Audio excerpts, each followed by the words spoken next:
Vini che emozionano, parole e riflessioni che cedono il passo al silenzio.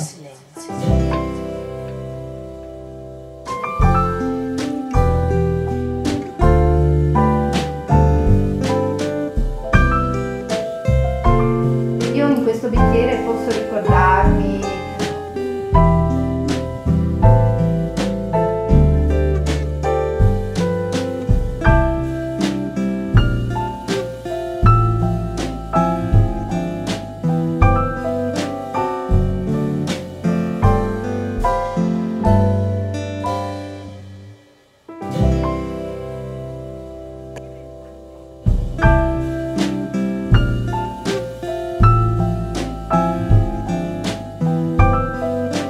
da sinistra verso destra, 9, 8.